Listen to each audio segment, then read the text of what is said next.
ಜ್ಞಾನವಾಪಿ ಮಸೀದಿಯ ನಿರ್ಮಾಳಿಗೆಯಲ್ಲಿ ಪೂಜೆಗೆ 7 ದಿನಗಳ ಅವಕಾಶವನ್ನು ಕೊಟ್ಟಿತ್ತು ವಾರಣಾಸಿ ಕೋರ್ಟ್. ಆದರೆ 7 ಗಂಟೆ ಒಳಗಿನೇ ಪೂಜೆ ನಡೆದು ಹೋಗಿದೆ, ಅದು ಮಧ್ಯರಾತ್ರಿಯಲ್ಲಿ. ಹೇಗಿತ್ತು ಕಾಶಿ ವಿಶ್ವನಾಥ ಸನ್ನಿಧಿಯಲ್ಲಿ ಪೂಜೆ ವಿಧಿವಿಧಾನಗಳು, ಯಾರೆಲ್ಲ ಭಾಗಿಯಾಗಿದ್ರು ಅನ್ನೋದನ್ನು ನಿಮಗೆ ತೋರಿಸ್ತೀನಿ.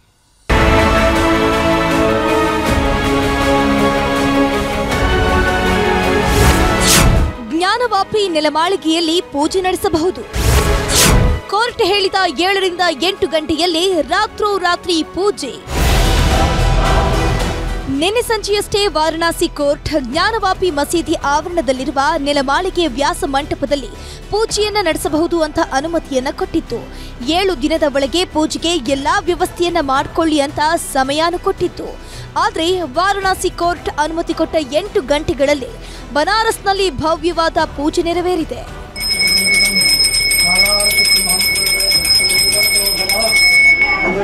तो हम लोगों को आज जो है बहुत खुशी हो रही है कि हमको जो फिर से अपने जो है पूजा करने का उस स्थान पर हमारे तहखाने में अपने अवसर मिला। ये बहुत खुशी की बात है। वहाँ पर समझ लीजिए कि 5 पुजारी थे मंदिर के ट्रस्ट के और व्यास परिवार के लोग वहाँ थे। आप लोग व्यास परिवार और जो है कि मुथा जैन जी थे अधिकारी, डीएम साहब थे आर एस लिंगम और कमिश्नर साहब थे मंडलायुक्त, ये सब लोग वहाँ पर मौजूद थे। ಮಧ್ಯರಾತ್ರಿಯಲ್ಲಿ ಸೇರಿದ ಸಾವಿರಾರು ಜನ.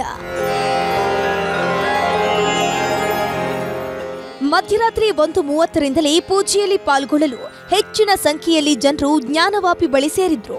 ಈ ಮಾಹಿತಿಯನ್ನು ಪಡೆದ ಪೊಲೀಸರು ಹೆಚ್ಚಿನ ಸಂಖ್ಯೆಯಲ್ಲಿ ಸ್ಥಳಕ್ಕೆ ಆಗಮಿಸಿದ್ರು. ಕೋರ್ಟ್ ಆದೇಶದಂತೆ ಪೂಜೆಗೆ ಅವಕಾಶ ಕೊಡಬೇಕು ಅಂದಾಗ ಪೊಲೀಸರು 5 ಪ್ರಮುಖರನ್ನ ಮಾತ್ರ ಒಳಗೆ ಬಿಟ್ರು, ಉಳಿದವರೆಲ್ಲರನ್ನ ಹೊರಗೆ ನಿಲ್ಲಿಸಿದ್ರು.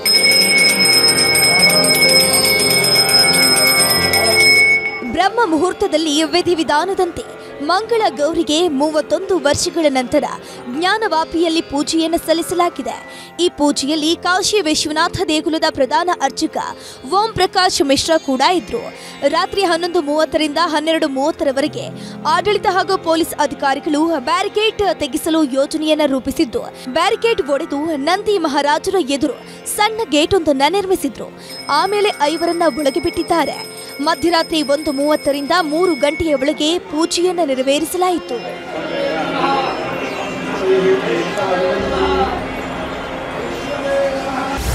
जो भी पूर्व पहले से स्थापित मूर्तियां होंगी, हालांकि मैंने देखा है उसके दीवारों पर बने हुए हैं चित्र, उसमें सभी देवताओं के विग्रह बने हुए हैं और उसकी पूजा भी होती थी। तो मुझे ये पूरा विश्वास है कि वो सही सुरक्षित हालत में होगा और वहाँ पर हम पूजा पाठ मंदिर की ओर से पूर्ण रूप से व्यवस्थित तरीके से उसको करा सके। ವಕೀಲರಿಗೂ ಪ್ರವೇಶ ಕೊಡಲಿಲ್ಲ ಕಾಕಿ ಪಡೆ. ಜ್ಞಾನವಾಪಿಯಲ್ಲಿ ನಡೆದ ಪೂಜೆಯ ವೇಳೆ ಹಿಂದೂಗಳ ಬೆಂಬಲಿಗರಿಗೂ ಪ್ರವೇಶ ನೀಡಲಿಲ್ಲ. ವಕೀಲರಾದ ಸೋಹನ್ ಲಾಲ್ ಆರ್ಯ ಮತ್ತು ವದಿನಿ ಲಕ್ಷ್ಮೀ ದೇವಿ ಬಾಬಾ ವಿಶ್ವನಾಥನ ದರ್ಶನ ಪಡೆದು ಹೊರಗೆ ಬಂದು ಮಾಧ್ಯಮಗಳ ಜೊತೆ ಮಾತನಾಡಿದ್ರು. ಸಾಮಾನ್ಯ ಭಕ್ತರಿಗೆ ಜ್ಞಾನವಾಪಿ ತೆರೆಯುವಂತೆ 2 ವಕೀಲರು ಒತ್ತಾಯಿಸಿದ್ರು.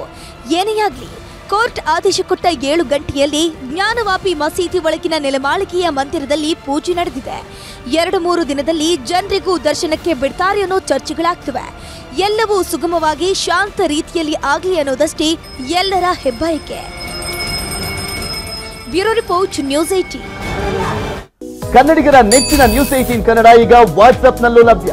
ಕರ್ನಾಟಕ, ದೇಶ ವಿದೇಶಗಳ 360 ಡಿಗ್ರಿ ಸುದ್ದಿಯ ವಿವರಗಳನ್ನ ನಿಮ್ಮ ಕೈ ಬೆರಳುಗಳಲ್ಲೇ ಪಡಿಲಿಕ್ಕೆ ಈ QR ಕೋಡ್ ಅನ್ನ ಸ್ಕ್ಯಾನ್ ಮಾಡಿ, ನಮ್ಮ ಚಾನಲ್ ಫಾಲೋ ಮಾಡಿ, ನೋಟಿಫಿಕೇಶನ್ ಆನ್ ಮಾಡಿ.